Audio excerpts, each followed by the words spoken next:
And welcome back to Wall Tactics. We're finally back with the time for a change in the green tide.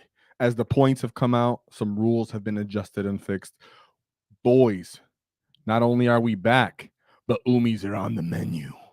As it's time for us to get stuck in, I would like to go over a little summary of some gets that got hit. That way you kind of know who not to look out for as much, and some of my opinions about where those armies stand right now.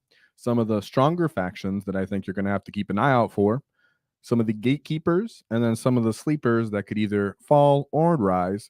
I'll give all my opinions about most of those factions. I'll talk about at least 3 of the detachments, which I have my opinions, thoughts, and ways we should be using them.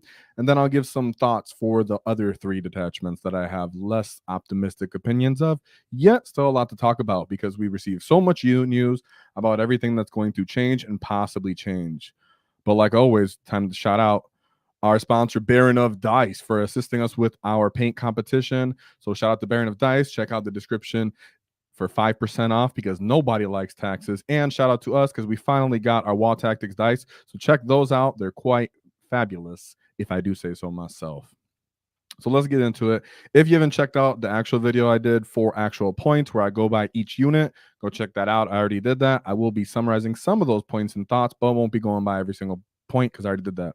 So let's start with gets to get to know. And Brandon, yes, I see you. Remember, guys, this is live. Any questions you have, concerns, thoughts, disagreements, put them in the comments. I'm here to argue. No, I'm just kidding. I'm here to respond. So, and Brandon's on the right track here. First off is Death Guard. So Death Guard was already a faction that was up and down with how much issues it gave us. The fact that they can stack -1 plus -1 to your weapon skill, meaning that you -1 to hit plus 1 -1 to your weapon skill, meaning you're hitting -2 to hit, mathematically speaking. They can reduce damage. They have great flamers for Overwatch, moderately respectable. See, a lot of their stuff's in transport that we have a hard time disembarking. Morty has come down. I believe he's roughly like 30 points. He came down. Yeah. So roughly I think Morty came down 30 points. So overall, Death Guard, we're going to have to pay attention for them. Of course, their drones, everything like that. We do know that, of course, Warhord has good answers for them. Yet, if you're playing other factions, be aware Death Guard's going to be often common. Some of their predators got hit as well. So all in all, Death Guard are nasty. They're going to be Terminator spamming as their Terminators came down. Of course, they have their 3-man unit of Terminators with they can go up to 6. The Death Shrouds, yes. The Death Shrouds, they have the pistols that are actually anti-infantry. They have sweep attacks. They're quite durable. Their pistols are anti-infantry, like I said. So even when you're actually stuck in a fight with them, they start flaming you with anti-infantry. It's retarded. Then you have the other Terminators, which are still relatively cheap. So you might not see the basic Terminators with the pistol and the shooter. But nonetheless, that's enough about Death Guard. Be aware of Death Guard and look into them as they'll be in your win path for the most part. Then we have GSC. So GSC did get a bunch of points increases.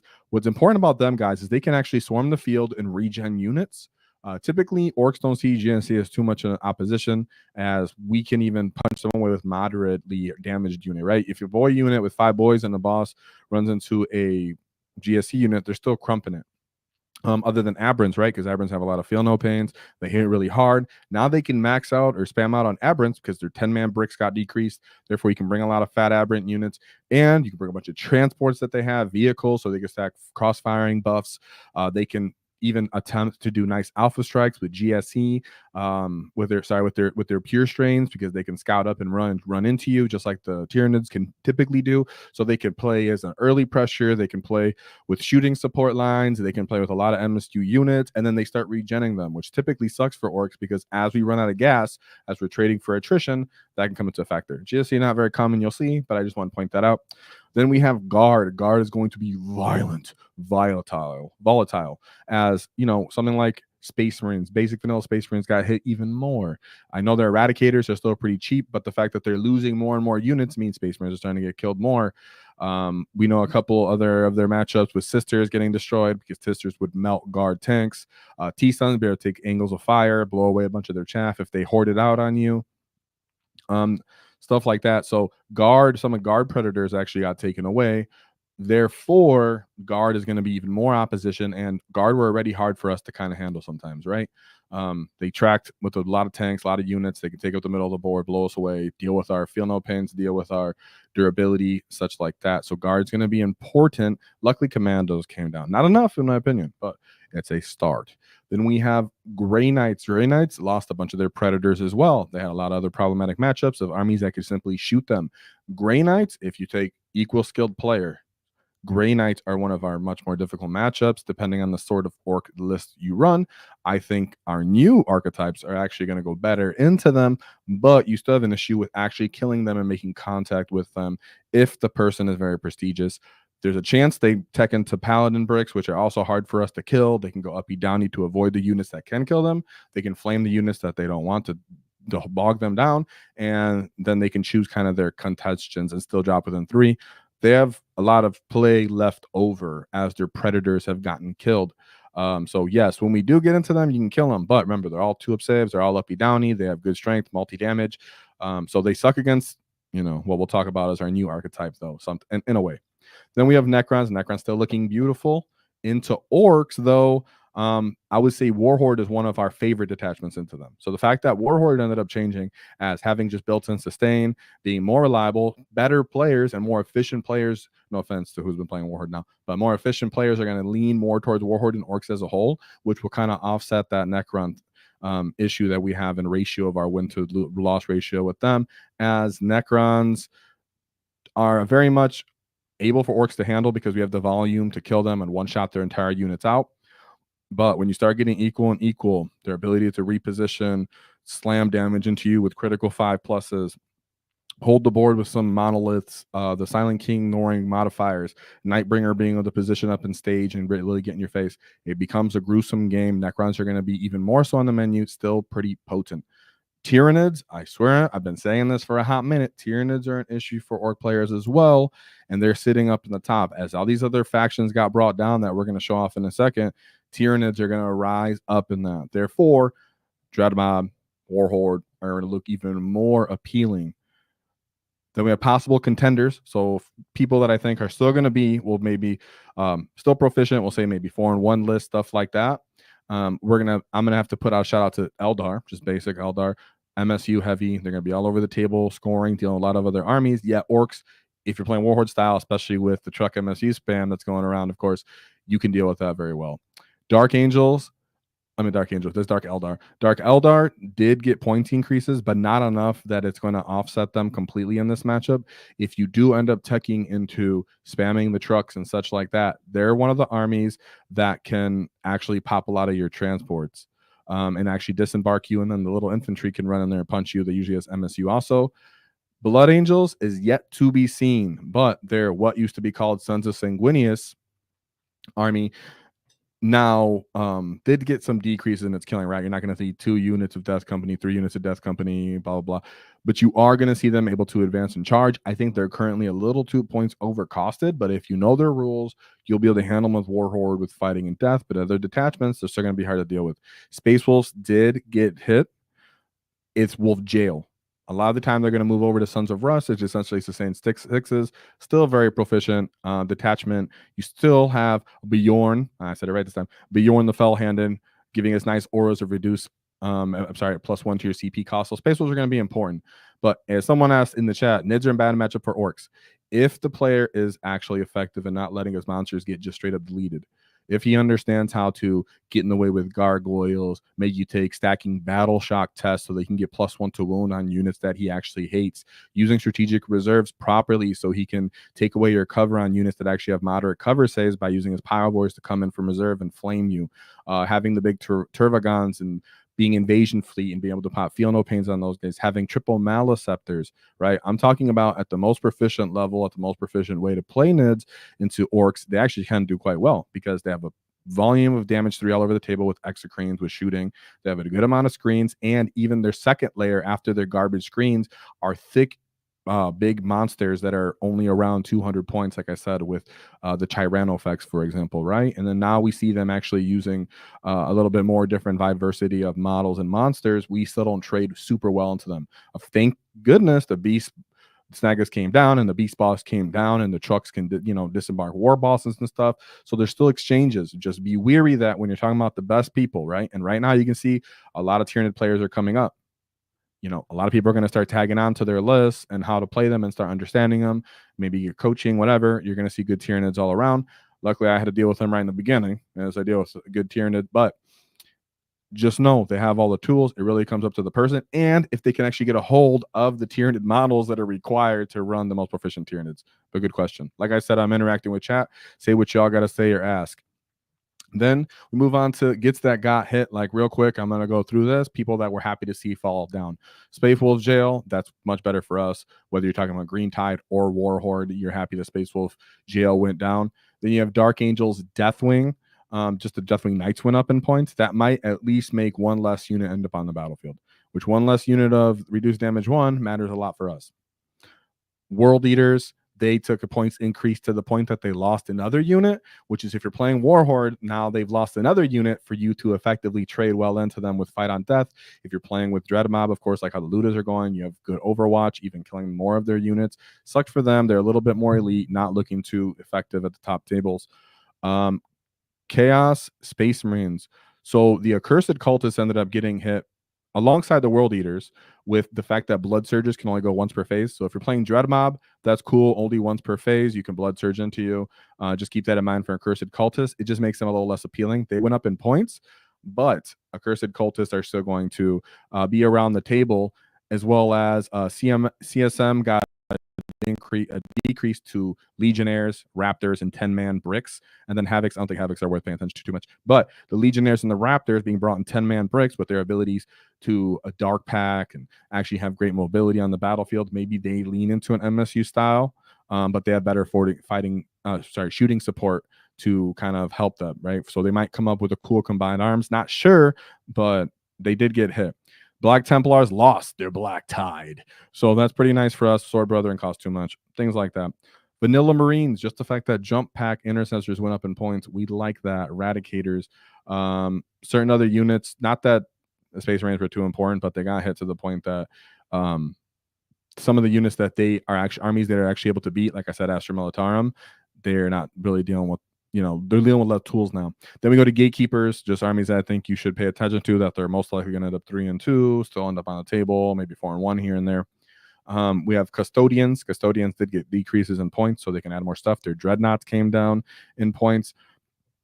I think for the most part, they might end up also getting points changes in December, which we'll talk about that today as well. But they might end up getting changes in Custodes. They're one of those factions that I could see end up getting some sort of buff. No, I should have put that. I think I should have put T-Suns. And T-Suns should be on this too if I, for some reason, put them when I spoke of them earlier. Thanks, Jim Jones. I see you, buddy. That, yes, and of course, T-Suns are on this list as well. I'll mention them in a second. But Custodians are just need a little bit of a change. Leagues of Voltan, their Jaegers went up in points, which matters for us because we have our Commandos, we have our Zod's still proficient. Commandos came down enough that you can actually sneak them into lists a little bit easier now, right? Because I know some of y'all ran out of points at 5 or 10 points to fit those Mandos in. Leagues of Voltan is a sleeper gatekeeper army, right? A very good Leagues of Voltan player understands where to actually put his judgment tokens, yet against the new Ork archetypes of mass MSU, trucks, transports, whatever it may be, they're going to have a harder time disembarking you, killing you effectively before you overwhelm them. Knights, similar issue as I just stated with Leagues of Voltan, though they did come down enough that you might see more big Knights for people who are playing casually, league, stuff like that. Just know Knights can actually been adjusted, but their allies got hit. So no more of those little shield boys with 4-up influence. Those guys went up, I think, like 10 points or something. So their allies went up in points for the Knights. And then last but not least, Demons. Demons are slowly being caught on to. People are starting to understand them. But I would say, from what I understand on something like UKTC terrain, maybe even WTC terrain, they're a bit too hard to really get around and maneuver. So I think they're a little stuck towards the GW terrain for Demons, as most of their archetypes are like big monsters and stuff dropping in within 6 and doing the Russian nesting dolls. As for T-Suns, like Mr. Jim Jones reminded me, thank you. T-Suns got an increase in points everywhere. You still have to deal with Magnus. You still have to deal with their violent shooting potential. But that's okay for us Orks, because our new style of MSU, which I'm going to be talking about, showing you more a little bit and talking about in a second, is actually better into them. When we were playing an Index Hammer, when T-Suns were almost at their most potent, right? And people weren't really dealing with them with old dev wounds. The one faction that kept punching up into them when they were at the top, even back then, was Orks truck spam. Now we're dealing with that in a different way, slightly better and more proficient with a bit more tools in Warhord, and they've lost even more units. That becomes a more offset kind of matchup here too. So now let's talk about detachments that benefit from the changes. First, we're going to start with the Green Tide. So kill rigs. We all know that kill rigs are the hottest thing on the menu. But let's say you don't want to spam 3, you don't have stream, you don't want to play Warhord. Green Tide can actually gain really cool benefits from having kill rigs on the table for the +1 to strength. Of course, we know that a lot of the time people are bringing flash kits or maybe a brick of knobs, something like that on the table. Guess what? +1 strength on either of those units takes them to another threshold as well. If you have 2 kill rigs on this list, you give them +2 plus another one from the WAAAGH, you get +3 strength on Ork boys and knobs or flash kits if you would decide you can get close, right? Because I think you can get too close with 2 rigs, not 3. But on the WAAAGH, you can get the 3rd plus strength, right? Or accidentally get lethals. Giving boys lethals would be magnificent as well, which more rigs gives you more opportunity for that. Then you have Snaggas. In addition, Snaggas being 95 points, they're not to the point that I would spam them, but you could slip in a beast boss unit maybe for that anti-tank reliability, because remember, you still have the word tower for that as well. So like I said, you have an actual added anti-tanks, but the addition of beast snagga bodies helps too. If you choose to do 20-man units, they're cheaper now that you don't feel so hurt by that point cost. It might become interesting. I've already seen people running 20-man units of snaggas, and I'm totally for it. But it could be in Green Tide. But you have to choose, because right now usually people are running only 2 or 3 of them as they're scared of Call the Horde. So could end up being just 10-man units to help with the anti-tank potential alongside the word tower. But they're cheap enough that you can choose to have the tool, because the boys got point reductions. So of course the boys going down in points simply means you can add something else for the anti-tank potential, in my opinion. But is that addition Mega Knobs? So you see additional of Mega Knobs as a question mark. There were some people that were running Gaz and Mega Knobs. I don't think the point decreases have come down enough for you to consider Gaz over running snaggas or kill rigs in your Green Tide. I put them in here because people have them, stuff like that. But I do think kill rigs, snaggas, beast boss are just going to be almost default, always an option as I go through this presentation. So just keep that in mind. And then last but not least, secret missions. So Green Tile, a lot of the time, because you're not really killy, you want to put up points, create a point differential gap, and then slowly whittle and die away. The fact that secret missions don't score heavily at the end of the game help offset that too. And you're going to see, I'm going to have that point in other of these slides of secret missions, but not every Ork detachment hates secret missions. You can make an argument for a weird boy can attempt a secret mission, right? You could attempt that he would do this, but with how it's running now, with our war bosses can actually disembark and do some damage, you're going to have rigs and stuff like that on your list. You can actually do enough damage that you hopefully would stay up on points, because you want to create the point differential as you typically would do with Green Tide. So overall, I think Green Tide did come up, not enough to end up doing magnificently better, but I do think interesting tools and changes have been made, and you can totally innovate in here. Easily fit one unit of a 1 kill rig on here, easily fit a beast boss or snaggas if you decide to just put them in simply in a truck because it's easier to hide, right? There's so many things with Green Tide that you can simply just say, do I want mans? Do I want snaggas? Do I want a rig? It's not super diverse, but the fact that you already had flash kits incorporated into your Green Tide, maybe even wagons, now this starts unfolding into possible wagon, possible rig, beast boss, snagga boys, beast snagga boys, then 3 30-man, 3 20-man unit of boys. I don't know if I'd put a Bane boy, because I kind of want to not get too crazy on the character, so I don't give up 2 fixed missions. But there's a lot of diversity you can end up doing here by simply adding the snaggas, and it covers your anti-tank, and it covers more bodies, and it gives Feel No Pain for more unreliable damage. Whoa! I'm a Green Tide fan. You guys know that. So next, I want to talk about Warhord. Right off the bat, greatest Benny factor. So in my opinion, even though we can argue, if you guys want to argue in chat, go ahead. We can argue that Dreadmount maybe get better off, but in my opinion, Warhord came off better. Why? because what we were already using in Warhord, which is arguably already the best attachment, they just made it better. They made what we were already taking better, which is arguably, honestly true, but true that you want the stuff that was already reliably brought, reliably good, decreased and increased in strength. Therefore, boom, Warhord ends up just getting a direct buff, right? Because you can say, hey, what about Death Dreads and Warhord? Which, I mean, in Dreadmod we talk about Death Dreads weren't carrying Warhord or doing great. Weren't doing great for Dreadmob or carrying Dreadmob. But Warhord was being carried by Beast Snagga boys. Warhord was being benefited directly by boys. Kill rigs were already heavily on the Warhord list. A lot of people were like, well, kill rigs are back on the menu. Kill rigs were already on the menu. Shout out to my boy Matt, right? There's people that were already taking kill rigs. Even the guy Peterson, who ended up taking his GT win back, recanting it, he had kill rigs on his list. Kill rigs have already been on the menu. This is what I mean by we got a greatest beneficiary from this simply by giving us decreases on things we are already bringing. And that's awesome because then you can end up bringing other stuff that offset the weaknesses. For example, in my opinion, simply going straight truck spam, transport spam, kill rig spam like that, really parking lotty. If you face up against something like Beastmaster, Dark Eldar with multiple Beastmaster units, one Beastmaster unit, you are stuck in your backfield. You're getting shot and disembarked. You're barely moving around. I'm not saying you automatically lose. The list archetype of Warhord truck spam, which is what's going to happen here, is still super powerful, right? But there are weaknesses that you can end up having in there, like I said, of getting kind of stuck in jail. But having a unit of commandos, because our snaggers came down, our rigs came down, our boys came down, you could slip in maybe a Mando unit now somehow, right? So right away, I'm going to say kill rigs plus transport spam, meaning you could run 2 kill rigs plus a battle wagon. Arguably, you could run 3 kill rigs plus a battle wagon and a truck. You could go crazy. And actually, that does fit on the list, and that really does work. I was going to write a bunch of lists, guys, but there's so many lists we could run through here, and I've only got a couple games in so far with the new points. I just had one before this, not too long ago today. It's still a lot left on the table that you could end up fidgeting with, especially in Warhord, because like I'm saying here, transports work, battle wagons can work in this transport spam, but you're also possibly going mass MSU, highly potent sort of design onto your list.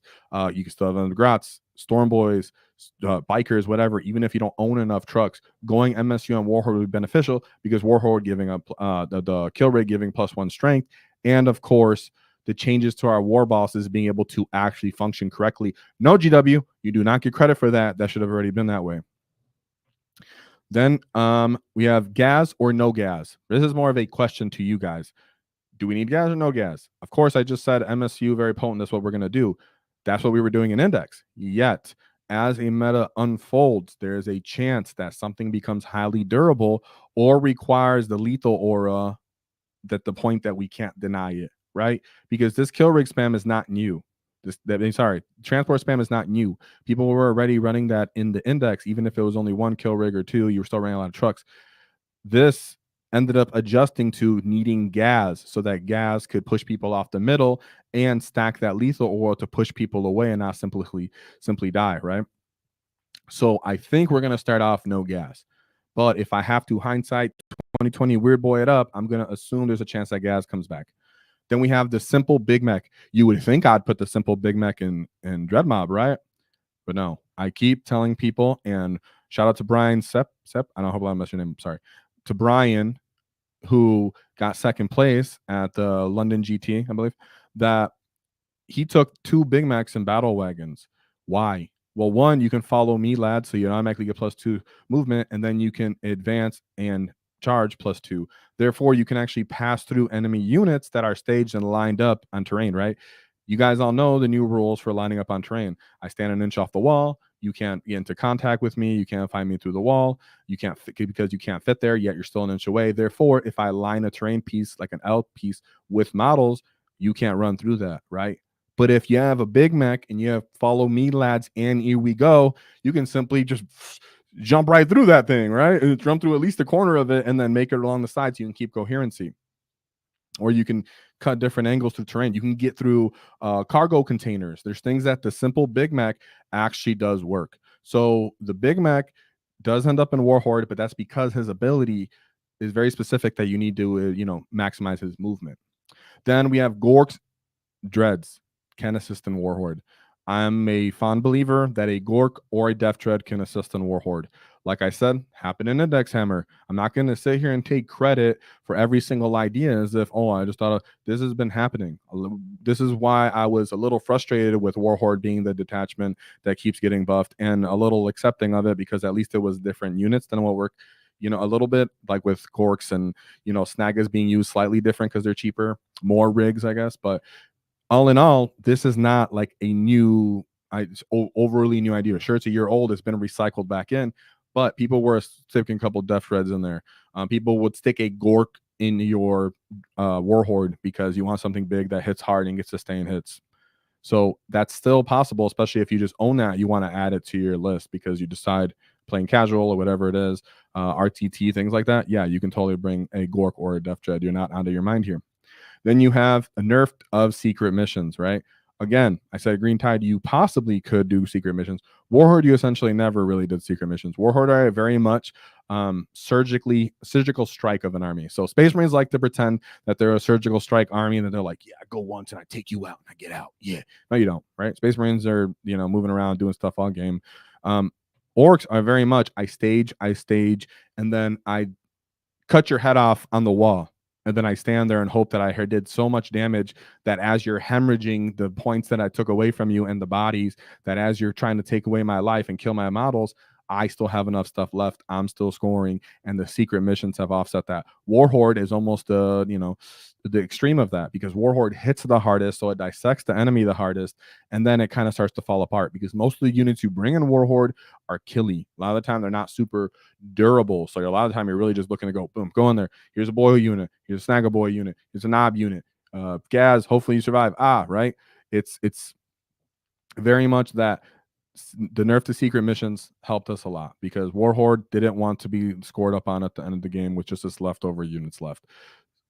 Several of our predators got hit. Like I said, T-Suns was one of those armies that Warhord did, moderately good into with all his transports and everything, but nasty Overwatch still took about one unit could take out multiple Ork disembarking boys units. So the fact that they have less Rubric Marines is good for us. Dark Eldar getting hit, so they're less likely to bring 2 Beastmaster units. It might only be 1. We can end up, them getting hit was actually kind of cool too. And Blood Angels getting hit. Blood Angels were having such a hard. Orcs were having such a hard time with Blood Angels. Of course, they still have a Sons of Sanguinius style of detachment, but now everything costs a little more. Their lists look really, really lean, especially if they start adding predators or anything like that. So now that we have more stuff and cheaper stuff and more transports, we can actually trade even easier into them. What I will say is they do have advance and charge now, so that's pretty rough. It was already a lot of pressure, so now it's even more pressure. But like I said, having less units in an army like that and you can fight on death enough helps, and our transports help keep us safe too, so we don't lose the initiative. And we get our wall, right? We get our wall finally. So annoying. I think the matchups in the remaining meta, right? I showed you what armies I think we did well into and what we didn't. I think Warhord itself works into just about any of those armies that are still doing well overall in the meta. I would say Death Guard is the hardest one, pretty much why I put it in the top. And then Tyranids, if they have an absolutely effective list, like triple Maleceptors, big old fat boy with the flesh bore in the middle for flamers, pyrovores, brain bugs, neural lictors. If they have everything, which is hard for a mid player to get a hold of, then they're really hard for us. If they're not, then they're not, right? But a lot of the other matchups we're going to do fine into, especially with our truck MSU spam. We can definitely catch people off guard. And then funny last, Def Coptas. Def Coptas, can they be on the menu? Maybe as a new deep strike unit, maybe, because remember, you have all the trucks already and all the boys all over the table. No one really wants to participate in trying to clear some Def Coptas. They came down in points where they're, interestingly now, not going to say I'm running them right now. Of course, they end up in cult. Just saying. Now, an interesting comment I see here. I want to get to in a second, but shout out to ECOP for 5 WAAAGH to gifted membership. Whoa, to you get. And of course, we're coming out with new tiers and benefits to this soon. So thank you very much. It's beneficial to us, and we'll make more posts for this. So thank you very much, ECOP. Generous of you, and it helps us a lot. Can we get some knobs, mega knobs, and Gaz in the chat for my boy ECOP? Heck yeah. That's what I'm talking about. Thank you very much, buddy. And another thing I wanted to say here, and yeah, of course, Blake, Def Judge coming off the table edge, yet you brought up a good point, is are 1 or 2 shock attack guns a must for any detachments? That is something I see being thrown up in the air a lot. And I bring that up now, 1, because you said it, but 2, also because we're on Warhord. Would you really fit the points for a shock attack gun in this Warhord list, right? I even see people being outrageous and being like, I'm just going to add them into a truck and give them a mech and let them shoot freely, right? So people are considering that. Mechs are pretty awesome. I would say the shock attack guns are pretty awesome. They can really spike on damage. I would say you're definitely going to see them a lot in other detachments. I don't think they'll end up in Warhord, but I could understand the argument for just about any other detachment taking shock attack guns. Thank you, Blake, for that one. Anything else in chat I want to say? And yes, knob bricks always have their place on every orc list. Okay, now we're going to move on to the next one. Dread Mob. So I'm really high on Dread Mob. You guys know that personally. I've always been pretty high on Dread Mob. Always like them. I like that they have reactive moves. I like that they can get up to damage 3 and 4. Like using my Titanic Walkers. So I'm just personally a little bored of Warhord, like I've said. So Dread Mob is where I've been sitting a lot. So I've been thinking about this, mulling this over, and here's what I got to say. So Titanic Watchers, much cheaper. What does this mean to us? Well, 1, I already said they could end up in Warhord, but what about Dread Mob? In Dread Mob, I can very much see people bringing 2 of these, just straight up bringing 2 Gorks. Morks, you can maybe, right? The second Mork, if you have the points, I would say that his 5-up invuln makes it so that he's the one who can go out first and kind of bait in an over exertion from the enemy, and then you can respond with a good trading. But for example, you just want the Gorks. Gorks are magnificent at the point cost they're at right now. I would say do not sleep on the transport capacity of these big gits. Okay, if you can take a 5-man unit of flash gits, is what I found most favorable to me, and put them in these big boys. Now, if the big boy either gets stuck in a fight, you disembark, let these guys get involved, or these guys, when they get popped, are now disembarked in a good spot. A lot of the time, as the big boy goes forward and he gives those flash gets better line of sight targets when they disembark from him to shoot, and they can get off charges much easier than if they were being scared, hiding, and trying to get line of sight to shoot. So I found a lot of success in putting stuff in my Titanic Walkers, and flash gets are my favorite unit to put in the Titanic Walkers at the time. So I think people running 2 of them is going to be good. Of course, keep in mind that if you do happen to run into indirect, which is just my unluckiness that I do, that you could end up putting something like a Luda brick into your big Walker unit if nothing goes in there, just for those matchups. Keep them safe as you position. So yeah, a lot to say on the Walkers. I think people underestimate because they get killed too early. I think people sometimes just don't play them patiently. Shout out to Blake, because yes, you must play them patiently. Putting these Titanic Walkers, you want to stick 1 into reserve and then 1 to be safe behind your middle terrain objective, and just hold out there until it's time for him to get busy, which sometimes isn't even early game. Matchup dependent, but I would say practice with these gets, be more patient with these gets, but I actually think they definitely got a spot. And the Gork, you know, has taken my heart. Even his shooting is pretty good. I do consider even a mech, right? Even a mech on him, especially if you're running 2. Then you go to Mega Knobs plus Big Mech, right? Big Mech and Mega Armor plus the Mega Knobs. Is this working? It's viable. It's more viable now because they came down in points, and because how we want to MSU truck spam, or we get bigger Titanic things. It means less units want to directly charge towards us and get hit by our Titanic guys and other variety of units that we could end up having on our Dread Mob list. Ludas. You could even argue for kill rigs and beast snaggers, like I said, on almost any detachment list. Of course, knobs can end up on Dread Mob lists if you really want. I personally have been running cans, but like I said, if you have something like a Mega Mag walk into the middle that gives all these different units the ability to counter charge, because digging those guys out from shooting is super difficult for the Mega Mech and the Big Mech, right? Especially if you pay the tax of the Smoky Gubbins. It gets crazy if your meta calls for that. But what I will say is people need to understand that when your Mega Mech comes out, right, and Mega Armor comes out with his big Mega Knobs, you don't have to show the entire freaking unit, my guys. A lot of the time, you can just simply put them, string and bait your enemy, especially in Dread Mob, right? I was hesitant to put this on the Dread Mob design. Yet it actually makes sense in these really heavy gun lane shooting matchups where you can say, okay, Mega Mech, you're going to peak enough that you can bait my opponent to shoot maybe 2 of them away. And then when I pull these 2, maybe even 1 away, then I'm just going to regen that guy on the next turn. Right. So you want to place it as bait. That way less shots can go into, your Titanic models or your Killicans or your trucks and stuff like that. So Mega Knob with Mega Knob plus the Big Mech work as a mid table. Maybe you can stage out one guy to tag the middle objective to force enemies to commit to you, or you can stage them on an angle to pull people on those fires to shoot. So it could work. Not my favorite, but it can work. Some of you guys deal with really heavy shooting. So now we have the shock attack gun getting a buff, like we spoke about earlier. Could you argue that you can put them on any single and every list? I would say outside of Warhord, yeah, you can argue you put shock attack gun on most lists, especially you can put them in a truck, make a shooting platform, give a mech +1 to hit. You can leave them far away because they have crazy line of sight.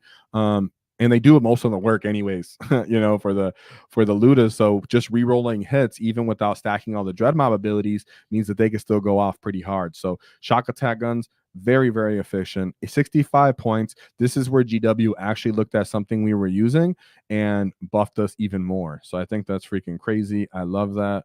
And yeah, I'm happy to see that. So then we move on to Zod/Commandos.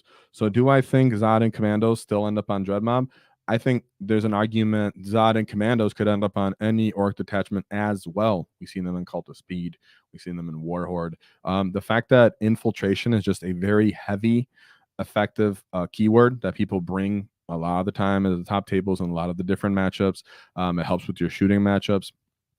It helps with you getting staged up on and pressured. There's a lot of ways that Commandos can benefit, and them coming down means you could fit them more on the list.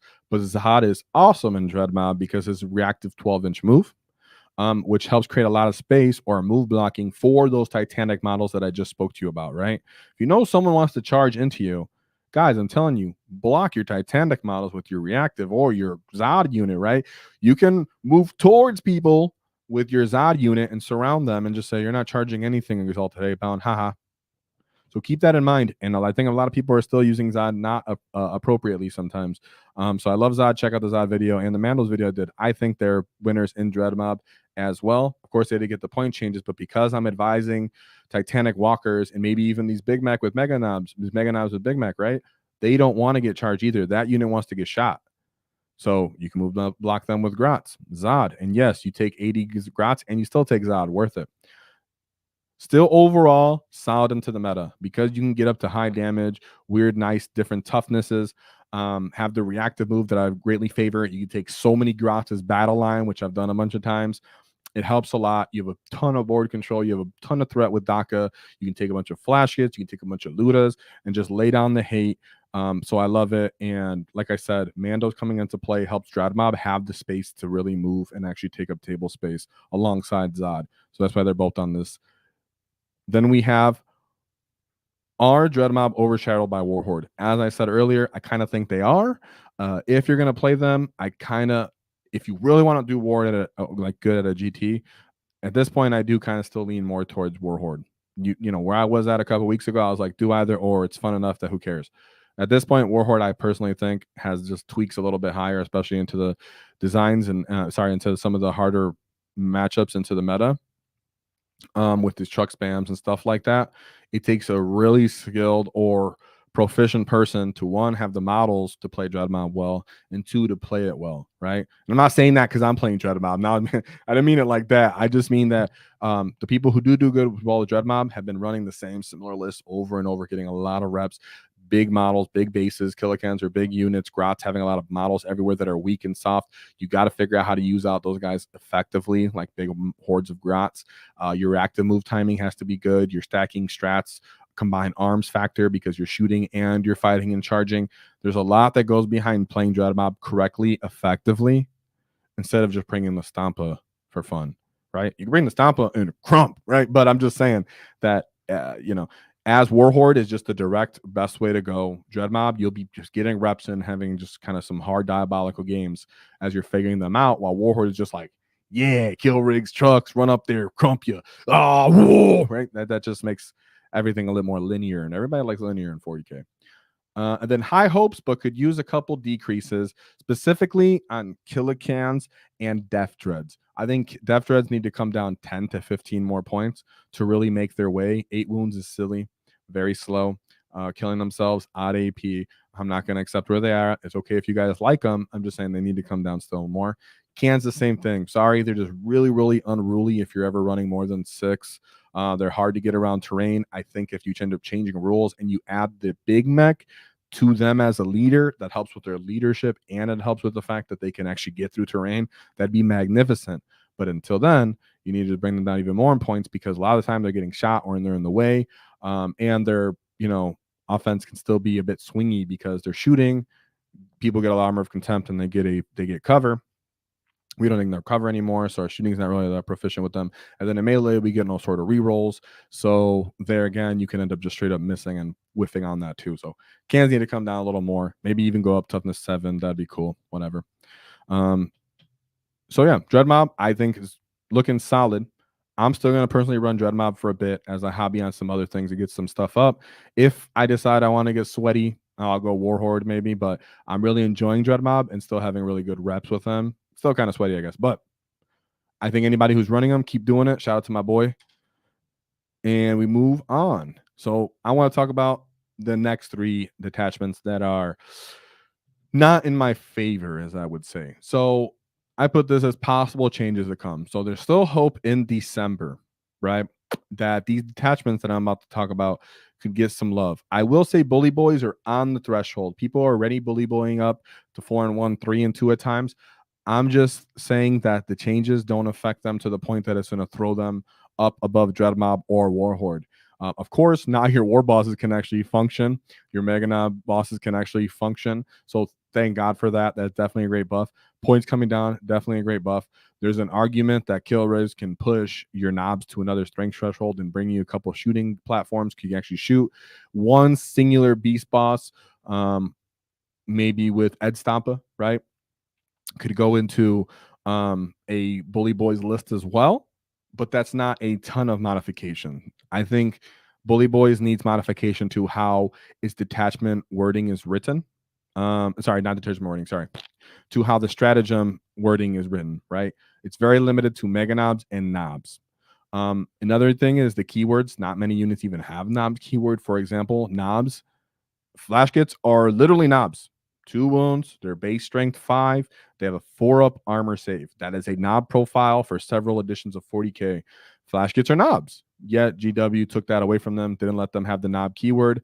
I would very much like if Flash kits picked up the knob keyword, spread the love on the stratagems and maybe the knob keyword, and they can definitely come up, right? What if those Wrecker Orks, I heard they have a 4-up save. Wrecker Orks could end up becoming knobs as well. Then we have further point decreases. I think Mega Knobs still need to come down in points. You can make a minor argument that knobs could come down 5 points. Not too hot on that. But I will say that a Mega Knobs still need to come down in points. And I don't mean to be like greedy with that or gluttonous. I just think that they were fine at 30 points for a 5-up Peel Paint. They're really not that durable. They don't fight that hard. Way too low volume attacks. Way too low on damage. They just need to serve different roles in other detachments. They need to roll that good role of killing tanks or at least high AP in other detachments. But in Bully Boy detachments, they definitely need to come down just so you can fit more stuff on the list, right? Another thing is decrease on the Big Mech in Mega Armor. So I think the Mega Mech needs to come down another 10 points. So he's 90 points. I think he needs to come down to 80. Why? Well, because the War Boss and Mega Armor directly gives you the sort of buff you need on your Mega Knobs. You need them to actually deliver some sort of offensive potential when they get stuck in. And he assists with that with being flat 3 damage himself. It's so alluring that it makes you just not interested in the Big Mech and Mega Armor. Therefore, him coming down in points to act as a, an anchor, an anvil, a baiting shooting unit, whatever it may be, He needs to come down so that if you look at 80 points for a Warboss and 80 points for a Big Mech, you go, okay. This is actually kind of hard because they're the same amount of points. I'm going to regen a guy. I'm going to heal a guy. How many times will I do it? Maybe 2 turns before I get charged and obliterated. Maybe 3 if I get lucky. Ooh, but I need a missile to really take out anti-tank in my Green Tide list or my Warhord list, right? So it could end up becoming interesting where you decide if a Big Mech and Mega Armor comes down in points that he can end up being more alluring. Shout out to Murder Mouth. He says, Big Mech squads in Bully Boys. Hope Pain Boy drops 10 points. He needs to drop 10 points. It's horrific that he costs so many points right now. 80 points for that little 3-wound model. And then the Big Mech in Mega Squad. So I think we were just talking about that. The Big Mech and Mega Armor. I think he still costs a little too much. You can use him because he actually can't get a shot away. So when people commit to charging him, then you can counter charge them. And you can start putting things on the objective that don't simply get killed with maybe Overwatch or like Boys or Storm Boys or Grots or whatever. And then, so there's a chance. There's a chance that you can use him in the middle table bait because he came down 10. 100 was outrageous. The thing is, Bully Boys doesn't give him something like Smoky Gubbins, like Dread Mob, right? Dread Mob, you give him Smoky Gubbins, so you really stack that defensive durability on shooting. I'll go over all the comments in the chat. Anyways, if it's not anything too direct stop, but yeah. Then we move on after this. I'm almost done. Don't worry. Then we move on to Cult of Speed. So changes that Cult of Speed could take, right? Because like I said, they're not in a position that I'm loving them yet. I think even with Def Copters coming down, you are already taking max Def Copters when you're running Cult of Speed. That's still not enough. All right. So you need changes to the detachment rule, whether it gives you a new sort of buff, right? Maybe it gives us advanced in charge because you took away our scoring potential. What's the point of advancing and shooting with any of these units if they're horrific at shooting and we can't shoot and score secondaries anymore? Okay, dude, cool. You could argue that you could change that as well. If you don't want to change that, then the buggies themselves need to heavily change because the buggies are horrific with their rules. Next, we move to support from the WAAAGH. Maybe they had this in 9th edition where you had 2 different WAAGHs. You had a speed WAAGH and a normal WAAGH. It gave GW a bad taste in their mouth because we shot everybody off the table. It was crazy, but they need a new support WAAGH. So they need either additional AP from shooting that I would assume they would fix, or they need I don't even know, maybe an additional invul in the second part of the turn, right? They used to have also, guys, for anybody who didn't know, WAAGH used to be that turn, and then it got weaker the next turn that had happened, the successive turn. So it wasn't a 5-up invuln on the next turn, it was a 6-up invuln. Still really cool. And you kept +1 attack, but you lost +1 strength. So GW can explore the WAAGH and make it more diverse. The fact that they're not doing it just shows how bad touch they were last edition. GW, get over it. I trust you guys, even if it's really gently. Then we can talk about new battle line. So you could argue, not that I'm gonna, but you could take Storm Boys or Bikers as battle line. Now, could that get outrageous with spamming models and such? Yes, that could get outrageous. That is dangerous, in my opinion, to be putting on like the Bikers maybe, because you can give 3 of them trikes and really get around the field. They can pop reactive moves. They can pop a decent invuln and stuff. So it could get crazy, but someone did suggest Storm Boys once to me, and I couldn't get that thought on my head. Storm Boys could become so much more interesting if they were battle line too. Another thing is the points are actually solid. So Copters coming down, our transports functioning and being costed effectively. I think buggies, if they get rewarded, they're probably effective at their points cost. Besides the Rucker Truck, you suck. The other ones, they work and they function moderately well. So I think Cult of Speed's on the cusp of being solid. It will take a really good profession pilot to take advantage of the reactive move and the Coptas and all the models, but you can definitely do something great with it. GW just needs to give us some changes, but I don't think enough has changed for them. Then we move into, last but certainly not least, the Hunt. So I think the Hunt actually needs detachment changes as well, right? They need to change the wording that instead of it being like a monster, a vehicle, or a warlord, it can simply be, you could make several arguments here. You could say it could be like the Oath, where you just choose an Oath target. Boom. It could be that you can choose any unit that's led by a character or vehicles could be used as well, right? So there's ways you can change this detachment, makes it work right away. Then Squigs, in my opinion, need a rework on wording. I don't really want to see them come down so cheap in points that you're simply just bringing in a bunch of data sheets that get Lance and a Feel No Pain and Toughness 7 that you're going to give Art as nails to, or a double WAAAGH to. I don't necessarily think that's what we want. We don't want people just going back to maxing them out. I think what we want is for them to do their job. And their job is supposed to be for anti-tank. For -1 AP, it's not doing its job. It's not doing its job, right? You need to have potential to get more volume into things that have a 2+ armor save. Really, that's the biggest thing, in my opinion. I don't know if they need to go up to +2, right? You could change their data sheet rule or add to the data sheet rule that when they charge an enemy vehicle, they get additional +2, right? It doesn't have to be innately into everything, because then again, you could just run 18 of them if Squigs are -2 AP, -3 AP on the charge, right? But you could add the caveat to they get additional 2 AP if they charge an enemy monster vehicle. You could do something like that. And even that minor change would assist greatly.